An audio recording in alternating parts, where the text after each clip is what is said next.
Con su venia, diputada presidenta. Hay una obra de Shakespeare, Otelo, y me van a perdonar si no recuerdo el análisis, si es de Harold Bloom o de Jean Cot, lo leí hace muchos años, pero que recuerdo muy bien que hablaba de un concepto sobre el tema central de Otelo y hablaba del evil speech, el lenguaje envenenado. Y hablaba de cómo justamente a partir del lenguaje envenenado de un específico personaje que es Iago, se desata la tragedia. Es decir, Iago envenena con su lenguaje el alma de Otelo, se dan una serie de circunstancias, un pañuelo, no sé qué. Otelo acaba asesinando a Desdémona, se desata la tragedia. Mucho se habla de si esta obra de Shakespeare es sobre los celos de Otelo, pero en realidad a mí me parece que es una obra sobre la envidia de Iago y cómo con esta raíz de la envidia surge justamente el evil speech, el lenguaje envenenado. Me parece que desde el 2006 esta oposición, que en realidad es este grupo específico de poder, hoy representado aquí por unos cuantos, se ha dedicado y ha puesto todo su material político, todo su capital político en la difamación, a partir de la creación de una serie de narrativas, el peligro para México, bla, bla, bla, bla, bla, y de ahí para acá. Y ha envenenado el lenguaje, y ha envenenado la discusión, y ha envenenado la conversación. Y ese es el verdadero envenenamiento del que estamos hablando en este momento.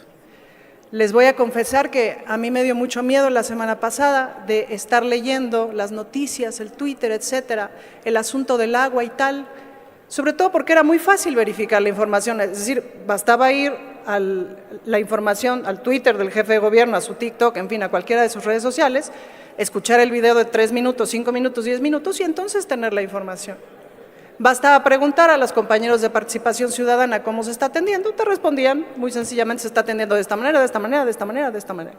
Es decir, el problema estaba siendo atendido. Había un problema, sí, un problema que se está yendo y estaba siendo atendido.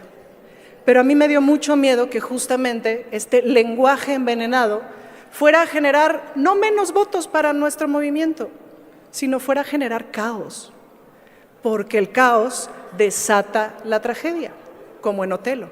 Y aquí nadie queremos que se desate la tragedia, porque no hace falta, porque ¿a quién le podría convenir que se desate la tragedia?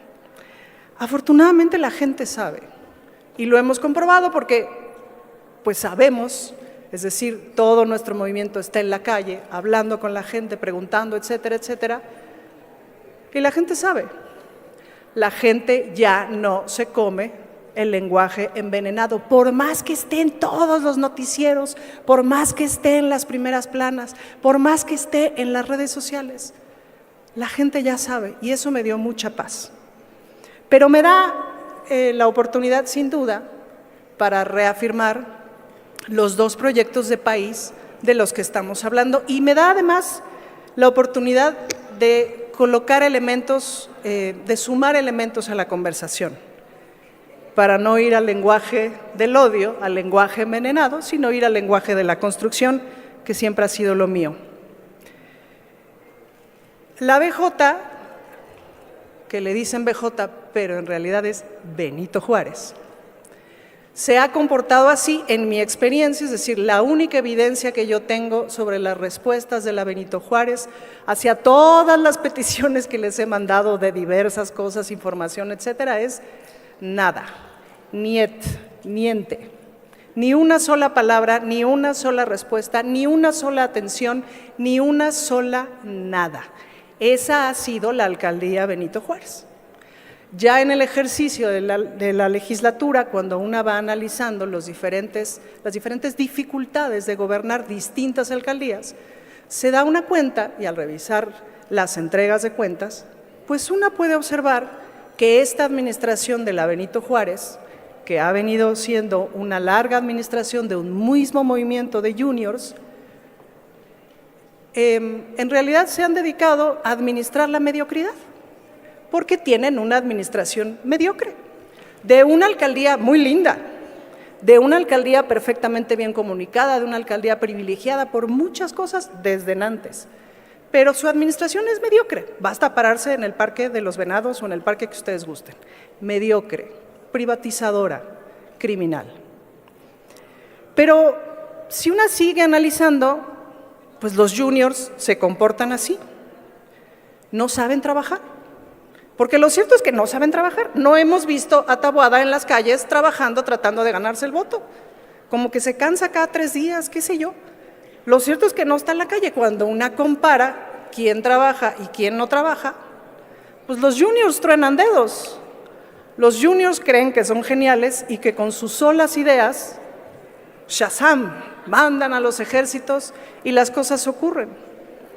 Lo cierto es que desde el 2017, cuando el sismo, nos quedó bien claro lo peligroso que es un gobierno que no sabe trabajar, porque en ese momento el gobierno no respondió y fue la sociedad civil la que se puso a trabajar. Qué bueno que hoy día tenemos un gobierno que responde, porque pasan muchas cosas en una ciudad y el gobierno respondió desde el día 1, respondió a una circunstancia difícil y la circunstancia ya se está resolviendo. Afortunadamente es este gobierno. Pero todas sus mentiras se caen por sí solas. Es decir, si los mantos freáticos estuvieran contaminados, si el día 0 existiese, los empresarios estarían haciendo sus maletas y no teniendo una reunión con Claudia Sheinbaum Pardo, la próxima presidenta de este país, en donde están hablando del futuro, donde están hablando muy entusiasmadamente del futuro. Si la ciudad se estuviera cayendo, el turismo en el 2023 no hubiera roto récords como nunca había estado, porque esta ciudad está siendo muy interesante. En el concierto del mundo está siendo muy admirada y muy interesante.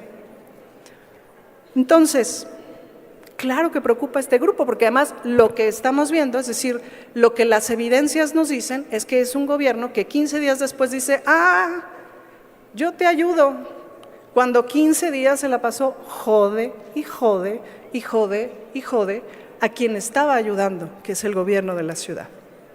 Y esto me recuerda, y esa es una muy bonita metáfora narrativa, ustedes se acordarán este videíto que circuló en redes, en donde Lili Téllez llega a reclamarle a Jesús Ramírez en un evento, creo que habrá sido, supongo, en el Congreso, en el Senado, y entonces llega Lili Téllez y quién sé qué tanta lenguaje envenenado le empieza a gritar en la cara, y uno ve la cara de Jesús Ramírez en donde tiene ganas de responder y guarda silencio y respira, porque lo que le toca a este movimiento, porque lo que nos ha tocado desde hace tantos años es caminar por el lado de la paz, caminar por el lado de la información, caminar por el lado del contacto con la gente, respirar y no responder al lenguaje envenenado para que no se desate la tragedia. Lo que le toca a este grupúsculo es el lenguaje envenenado, los encapuchados por las calles, quitando la propaganda, etcétera, golpeando a nuestros compañeros que están trabajando, etcétera, encapuchados violentos. Eso es lo que los representa. Esa es su militancia, entre comillas. Y claro, pues lo que está detrás es la privatización del agua. Si lo vienen persiguiendo desde hace años. No lo digo yo, lo han dicho muchos teóricos. Las guerras de este siglo van a ser por el agua. Pues claro, tenemos un problema mundial del agua, está escaseando. Si no le repensamos y la colocamos en otro lugar y colocamos la repartición del agua desde otro lugar, problemones que nos vienen. ¿O por qué creen que hay una base militar en la Patagonia? Porque hay mucha agua. En fin, a nosotros nos toca hablar en nombre de la ciudadanía, atender primero a la ciudadanía y nunca, nunca responder al lenguaje de este movimiento que se ha dedicado a tener el alma envenenada. Es cuanto, diputada presidenta.